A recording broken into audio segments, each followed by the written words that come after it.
Un gran gusto tenerlos del otro lado. Les habla Ezequiel Trumper, un programa donde vamos a tratar de aclararles un montón de información que estuvo circulando en los últimos días, especialmente en Australia, y después, por supuesto, vamos a cubrir la parte internacional, que es demasiado preocupante. Pero vamos a empezar por Australia, porque yo sé que muchos me han escrito y me han preguntado qué pasó con esto, qué pasó con esto. Todos habrán venido siguiendo el triste y famoso caso de la señorita Higgins y su amante o supuesto violador, Bruce Lehrmann. Y lo que ocurrió, pero a resumir esto en forma bien específica, es que Lehrmann fue acusado de violación. La acusación de violación es un caso penal. En la Corte Penal el caso fue desestimado. Hubo un problema en el juicio. El fiscal no quiso hacer el juicio de vuelta. Después hubo un caso judicial contra el propio fiscal por haber manipulado o tergiversado la evidencia, que es gravísimo. Plantar o fabricar evidencia o no darle la evidencia necesaria a la otra parte para que pueda defenderse, lo que es inadmisible, es un delito además. Y el fiscal en Canberra hoy en este momento está siendo investigado por eso. Ahí la cosa hubiera terminado. Pero resulta que Bruce Lehrmann, el acusado de violación, decidió iniciar una acción civil por difamación contra el canal 10 de televisión, que había aseverado en forma concluyente que Lehrmann era un violador. Él no le gustó, hizo un juicio que duró varias semanas y en el pronunciamiento final del juez, que tuvo lugar el lunes pasado y que me tomé el trabajo de escuchar en gran parte, y fue un trabajo, concluyó que Lehrmann había violado a Higgins y que por lo tanto, cuando el canal 10 de televisión dijo que Lehrmann era un violador, había dicho la verdad y por lo tanto desestimó la demanda de difamación contra el canal 10. El tema es que Lehrmann no es acusado en este momento de violación. Esto es una conclusión a la cual llegó el juez en un juicio civil por difamación, o sea que no tiene ningún tipo de validez penal. Él no está acusado de nada, ni va a ir a prisión ni por nada, porque no hizo nada. Leí las conclusiones del juez y realmente no me quedé demasiado convencido. Yo no tuve acceso a la evidencia como la tuvo él, pero con lo que él leyó me alcanzaba para darme cuenta que con los mismos hechos se podía haber llegado a la conclusión opuesta.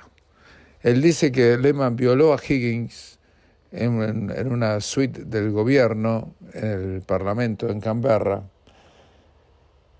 Aunque él no estuvo ahí, no hay ningún tipo de evidencia genética o de ADN ni nada por el estilo.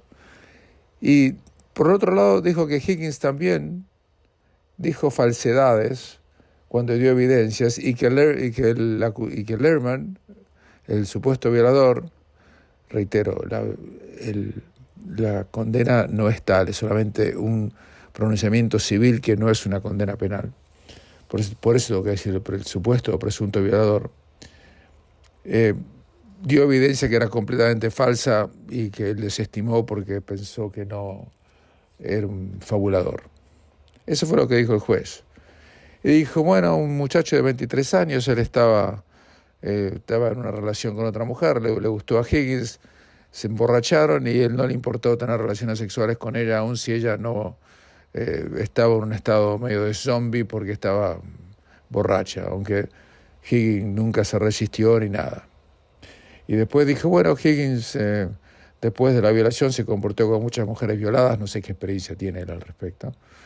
Y dijo, bueno, fue a tomar café con él como si no hubiera pasado, por eso ocurre muchas veces y eso no significa que no la violaron. Ahí dejé de escuchar y me puse a leer. Y ahí se terminó el caso en realidad.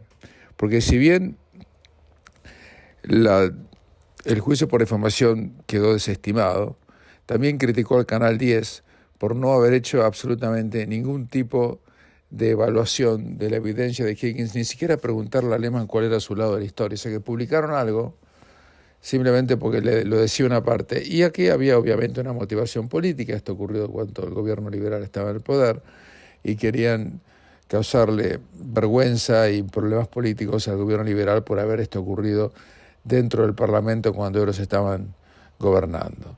El caso es bochornoso, no merece más de un minuto de comentario, pero se convirtió en un boomerang político para los dos partidos. El gobierno laborista, por razones insólitas para mí, le dio una compensación de $2.400.000 a Higgins. No entiendo por qué, realmente no tengo la menor idea. Higgins les hizo juicio por no haber cuidado de ella, cuando ella fue la que se metió en la suite de la ministra o del gobierno en Canberra con el tipo. Pero la cuestión es que ahora algunos están pidiendo que se revise ese pago de $2.400.000 porque el juez mismo dijo que Higgins no dijo la verdad. O sea, dijo que no dijo la verdad, pero no dijo la verdad, pero eso no significa que lo que ella cuenta que le pasó no sea cierto. Yo no sé cómo hace este muchacho, este hombre, el juez, para diferenciar una cosa de la otra. Un abogado representando al Canal 10 criticó al juez después del juicio, después de la sentencia.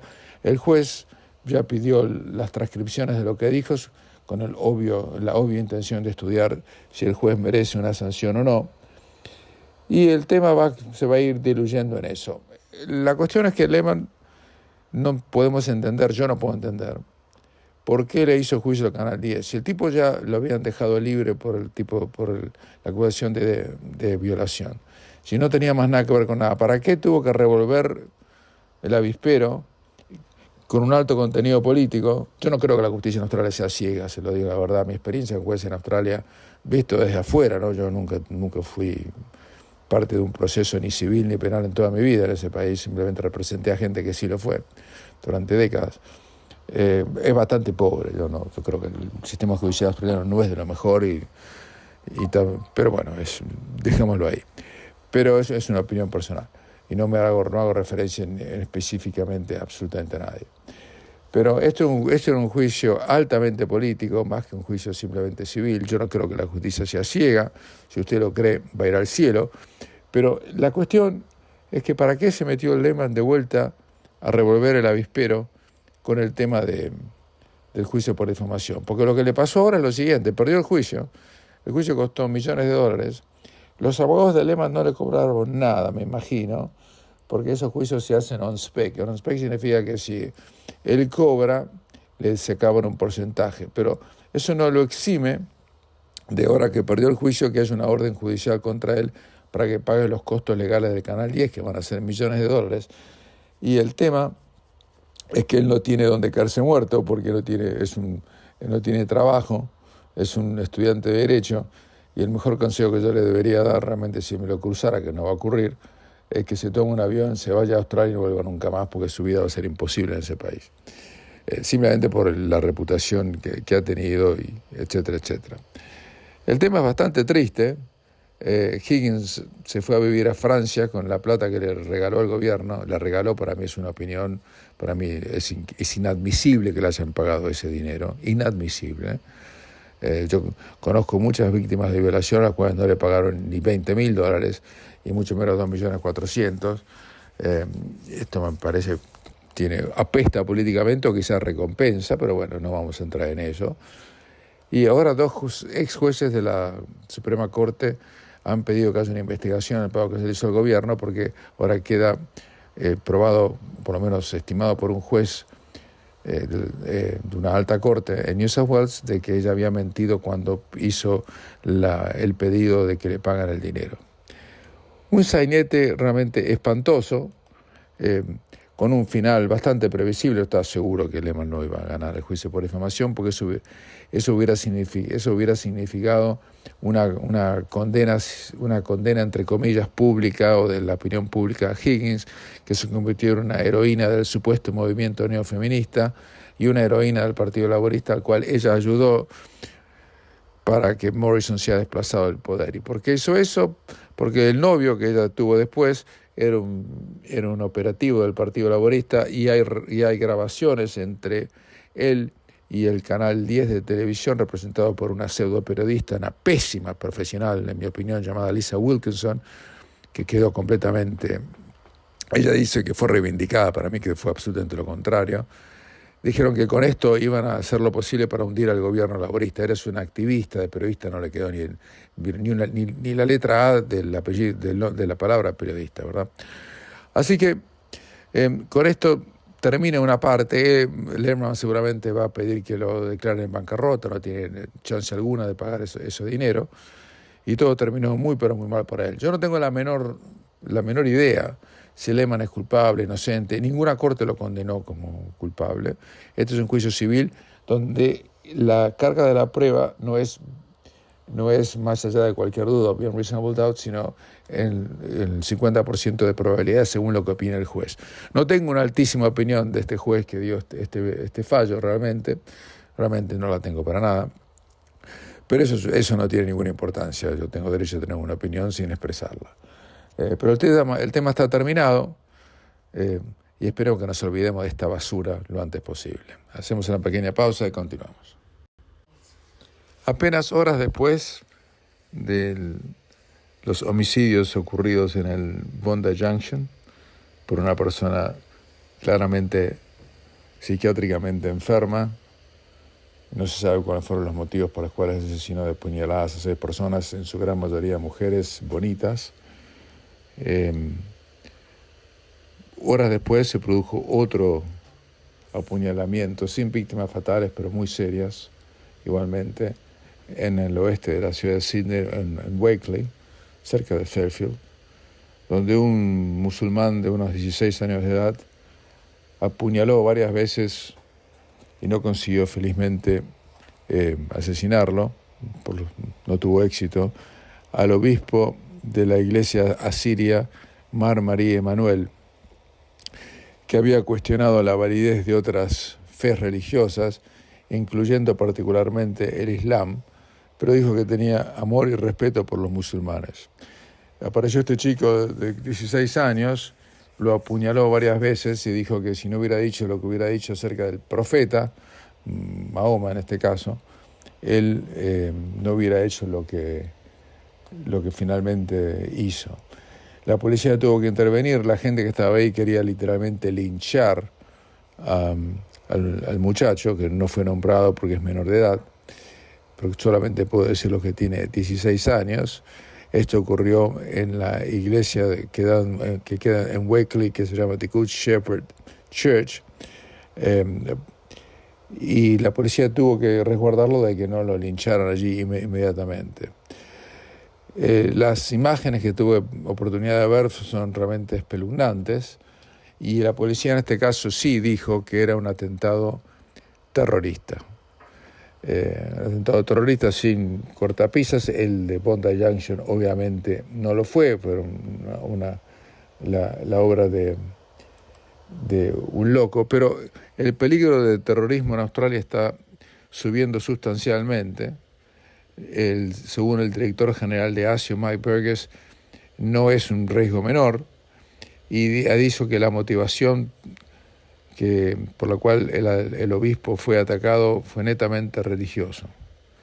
Australia tiene 5 ratings para medir el terrorismo, que va desde que no se espera a que sea casi seguro.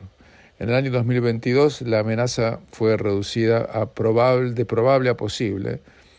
Por ahora las autoridades federales lo han dejado como posible, pero cada nivel contiene en sí mismo un margen, y ahora nos estamos moviendo del margen entre lo posible a lo altamente posible.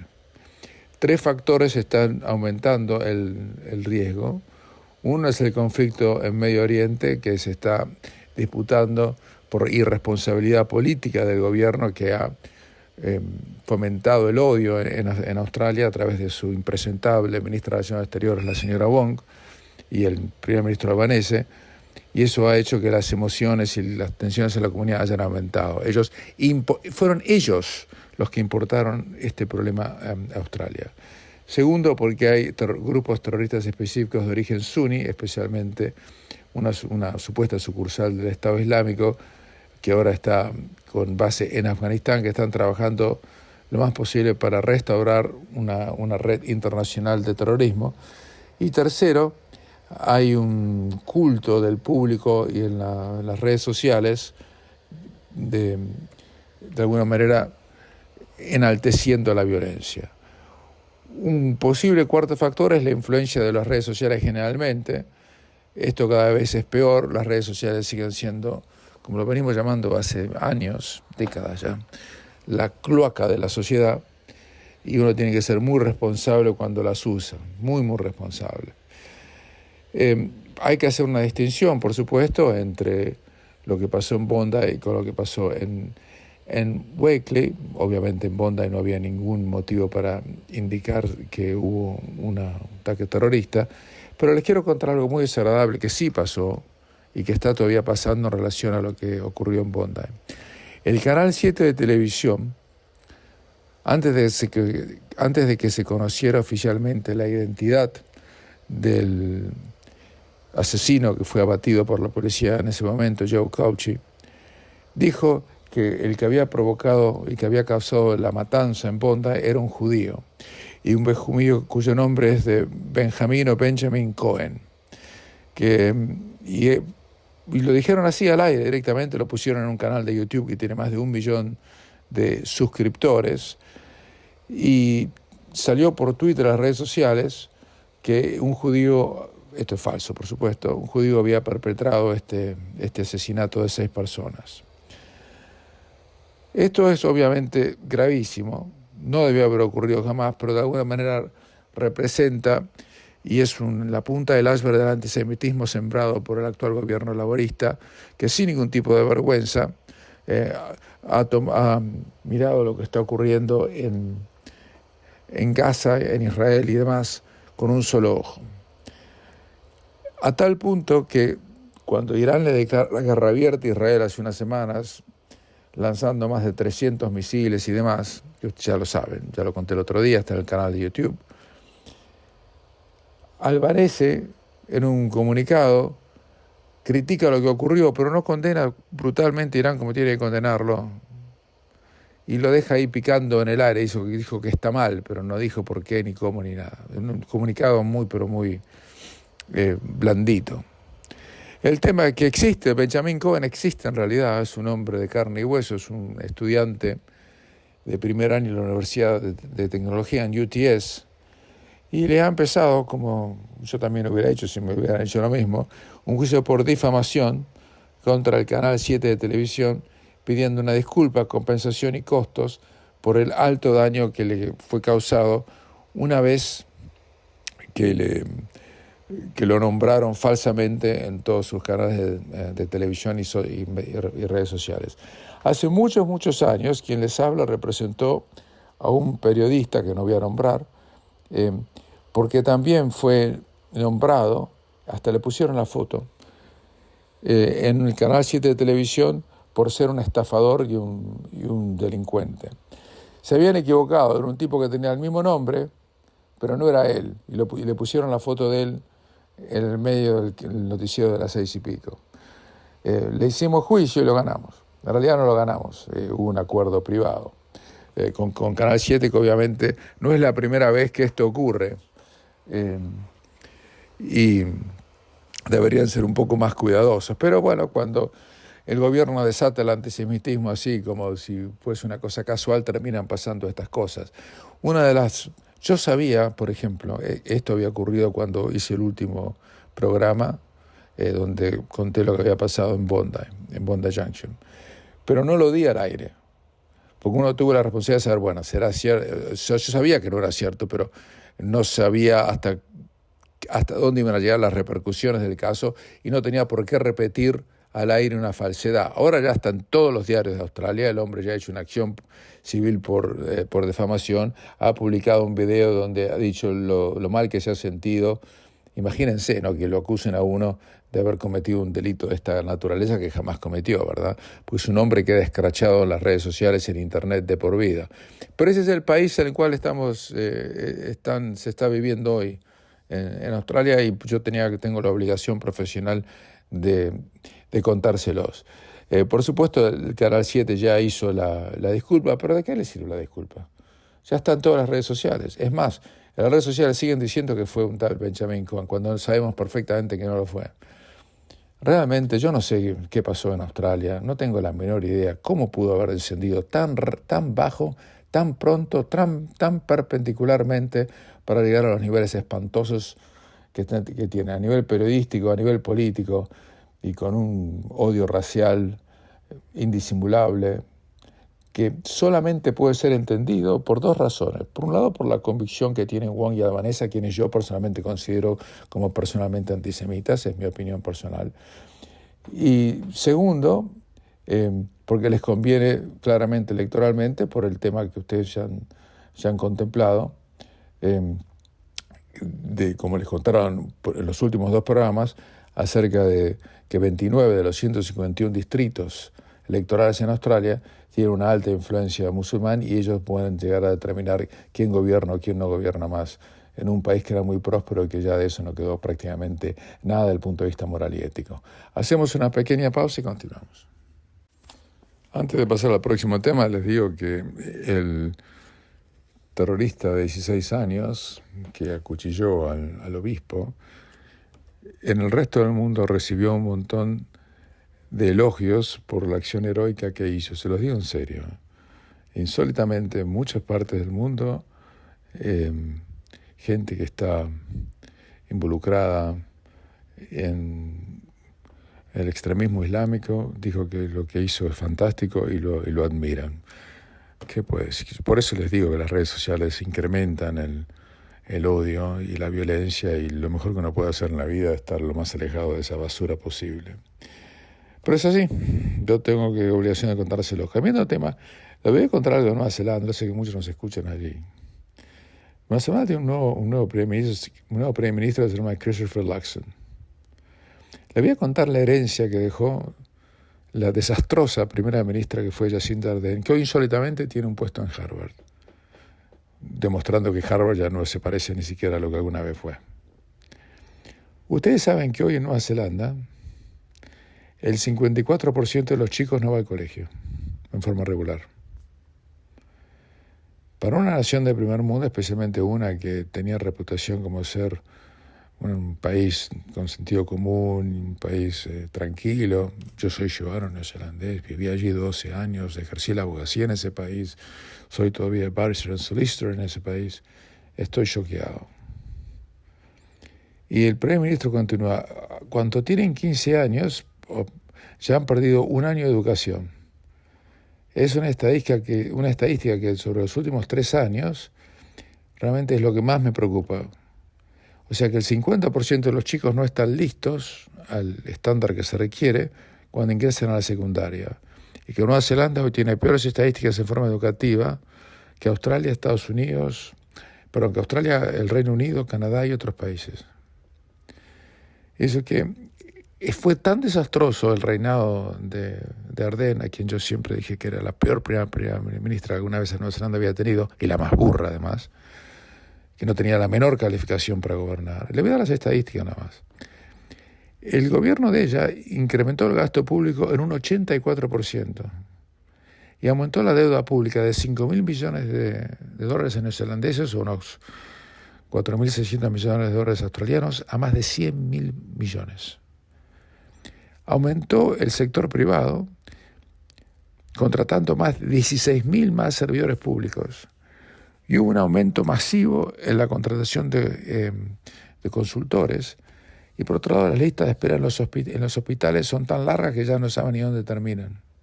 También hubo un aumento importante en la delincuencia juvenil. Eso significa que el gobierno neozelandés, liderado por esta desastrosa mujer, adorada en el mundo, pero repudiada internamente por buenas razones, gastó más, pidió más prestado, aumentó los impuestos, contrató más burócratas, y todo eso hizo que el país tuviera peores resultados. Realmente, dice el primer ministro neozelandés Christopher Luxon, para lograr todo eso hay que tratar muy duro. Es difícil errarle tanto en tan poco tiempo y por tanto. Insólitamente, como les decía, Ardern hoy tiene 2 fellowships o pasantías, cursos en Harvard, lo que muestra la perversidad de muchas universidades occidentales. Y los tiene por sus servicios a la educación y su experiencia en el gobierno, que es espectacularmente un desastre. Se los cuento medio al pasar para que vean dónde estamos parados y que tanto Australia como Nueva Zelanda están pasando y pasaron por periodos que aún el mundo de afuera no ve todavía, pero lo que conocemos, lo que está pasando adentro, lo podemos contar a la gente con un poco más de profundidad. Todo el mundo habla del resto del mundo, mirá qué bien que está Australia, o sea, muchachos, yo les estoy contando lo que está pasando. El otro es propaganda, hay gente que no sabe, claro, si uno viene de Bolivia o de Argentina, claro, es el paraíso, pero no estamos hablando de eso. Mientras tanto, el gobierno israelí no ha decidido todavía cómo va a tomar revancha o se va a defender de la declaración de guerra que le hizo Irán. Un país que manda 300 misiles o 100 o 1 contra otro, obviamente está haciendo una declaración de guerra. No hace falta que le mande una carta diciendo que declaramos la guerra. Con eso alcanza y sobra. Y hay enormes dudas en este momento en el gobierno israelí acerca de hasta dónde llegar, si hacer una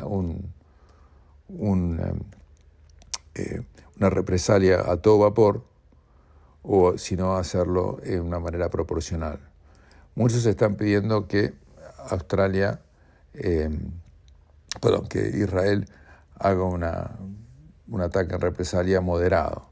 Y después, por supuesto, tenemos al sinvergüenza del secretario general de Naciones Unidas, Antonio Guterres, que es de Portugal, que exigió al régimen de Irán una desescalada urgente de las tensiones con Israel, después de que le mandaron 300 misiles. El resto del mundo está pidiendo a Israel que opere con moderación, pero no se están dando cuenta que están tratando de domesticar un cocodrilo. Usted sabe que si encuentra un cocodrilo, no le dé algo de comer porque si no se lo van a comer usted. Esto es lo mismo lo que está ocurriendo con Irán. Irán tiene como objetivo principal conquistar todos los países del Medio Oriente. Está enfrentado con Arabia Saudita, con los Emiratos Árabes, no solamente con Israel, y quiere destruir Israel y que no exista nunca más, matar a todos los que están ahí adentro. Eso no es una opinión mía, lo que dicen ellos, está clarito. Y es el principal patrocinador de terroristas en el mundo, gastando millones y millones de dólares en darle financiamiento. Insólitamente el gobierno de Biden les dio el apoyo económico con la promesa de que no construyan una bomba atómica. Los iraníes se están riendo carcajadas de que les dijeron que no la van a construir cuando todo el mundo sabe que la están construyendo. Y muchos están pidiendo que Israel tiene que tomar una acción preventiva lo más pronto posible para evitar que esto ocurra, porque imagínense qué ocurriría si Irán tuviera una bomba atómica. Sería imposible de poder atacarlos, porque si los atacaran no se le va a tirar la bomba atómica que tienen contra usted, y eso es bastante complicado y desagradable, por decir lo mínimo. Entonces está esa disyuntiva, o ir con todo ahora mismo antes de que se transforme en un país que sea imposible de conquistar porque tiene armas nucleares, como es actualmente Corea del Norte, o tomar una medida conciliadora que seguramente todo lo que va a hacer, como se dice en inglés, es kick the can down the road, ¿no? Que va a tirar la pelota para adelante a ver lo que pase. No sé lo que va a ocurrir, se está haciendo un montón de conjeturas, mucha presión sobre Netanyahu, sobre el gobierno israelí. Los Estados Unidos no quieren de ninguna manera que Israel ataque, no entiendo por qué, pero desde que Biden está en el gobierno nunca hubo tantas guerras. A Trump lo critican completamente todo el tiempo por ser un presidente belicista, pero con Trump no hubo una sola guerra, y con Biden ya llegamos tantas que nos cansamos ni las podemos contar prácticamente. Hacemos la última pausa y continuamos. Ya tenemos el primer cruce de semifinalistas en la Champions League. El Dortmund va a jugar contra el PSG. El Dortmund había perdido 2-1 en Madrid, lo logró dar vuelta, le ganó 4-2 de local, y eso dio vuelta a la serie por diferencia de gol, pudo derrotar al equipo del Cholo Simeone y ganaron 2-0. El equipo de Simeone lo empató 2-2 y cuando parecía que el Simeone se la llevaba, le hicieron 2 goles más, 4-2 y otra cosa. En un partido muy emocionante, el PSG fue a remontar un 2-3 de visitante a Barcelona. Se jugó en el Estadio Olímpico, por el estadio tradicional de Barcelona está siendo reformado. Ante una cancha llena, el Barcelona empezó ganando 1-0 con un gol de Rafinha, parecía que todo iba bien, pero todo se desmoronó un poco después porque expulsaron correctamente al defensor uruguayo Araujo, cuando todavía estaban 1-0 arriba. Tuvieron que jugar casi todo el partido con 10, pero al poco tiempo después le empataron 1-1. En el segundo tiempo, 2-1, un penal dudoso, 3-1 y un gol de Mbappé, 4-1, que terminó en paliza para el equipo de Xavi, que terminó expulsado él mismo también. Y los barceloneses o catalanes estaban muy furiosos con el referato, que papeló de amarillo a la mitad del equipo de Barcelona. Pero no por eso, solamente por eso. El Barcelona tuvo sus chances, Lewandowski tuvo una noche negra. Cuando el partido estaba 3-1 arriba, si Barcelona hacía el segundo gol, iban a la larga. Belancocchi se va solo frente al arquero, tiene al número 7 al lado para que le dé el pase para poder definir, y el de Morfón nomás sigue la pelota a él, se la saca, viene el contragolpe, le hacen el cuarto, y de un posible 2-3 terminó en un 1-4. Y ahí terminó toda la serie y todo lo que se podía hacer en ese partido. Falta jugar los otros dos. El momento que estamos saliendo al aire no se han jugado los partidos, por lo tanto no puedo decirle qué les voy a pasar entre el City del Real Madrid y el Barcelona contra el Bayern Múnich. Si puedo dar un pronóstico, no, mejor no. Cambiando de tema, hay algo que a mí siempre me llamó la atención y la FIFA está estudiando cambiarlo. En el básquet, cuando hay una infracción, yo no sigo mucho el básquet, pero conozco las reglas, cuando hay una infracción contra un jugador, el jugador, y hay un penal, o sea que tiene 2 tiros al aro, que es como si fuera un penal, el jugador que recibe la infracción es responsable de ejecutar los penales o los 2 tiros al aro. Pero en fútbol no, le puede hacer una falta al número 8 y el número 4, el número 3 o cualquiera que el equipo designe patea el penal. Eso está mal. Yo siempre, desde que era chico, pensé que eso era un error. Un equipo de fútbol no tiene que tener un pateador. Tiene que simplemente, todos los jugadores al que le hagan la falta, tienen que estar preparados para poder tirar un penal. Aparte sería mucho más interesante de ser así. La única excepción, como ocurre en el básquetbol, sería si ese jugador se va lesionado, en cuyo caso, ¿sabe lo que pasa en el básquetbol? El equipo contrario, en serio, el equipo contrario elige el pateador o quien va a ejecutar el penal del equipo al cual sufrió la infracción. Eso lo mismo quizás debería ocurrir en el fútbol, sería mucho más interesante, por supuesto, pero bueno, el fútbol es un deporte muy conservador, aunque el VAR realmente ha revolucionado absolutamente todo. La jugada que lo echan a Araujo, en realidad uno podría alegar perfectamente que la pelota la infracción fue dentro del área y debió haber sido penal, pero el VAR mide todo como si fuera milímetro. A mí lo que me fastidia del VAR es que ve cosas invisibles al ojo humano. Y yo creo que el fútbol ha empeorado desde entonces. Nadie me va a venir a decir que es más emocionante desde que está el VAR, desde antes del VAR. Y especialmente cuando el VAR es utilizado en forma tendenciosa, porque cualquiera puede inventar cualquier falta en cámara lenta, casi todo es una infracción. Nada es peor de lo que ha pasado en la Argentina, donde el equipo del presidente de la AFA, un tal Tapia, un impresentable en mi opinión, tiene su propio equipo Barraca Central, un equipo chiquito, y que ha recibido más penales y le han expulsado jugadores contrarios a Barracas más que prácticamente todos los equipos del resto de la liga juntos, que habla claramente de que esa liga no es una liga realmente transparente. Y eso es todo lo que tenemos por ahora desde aquí. Les habla Ezequiel Trumper y será hasta la próxima.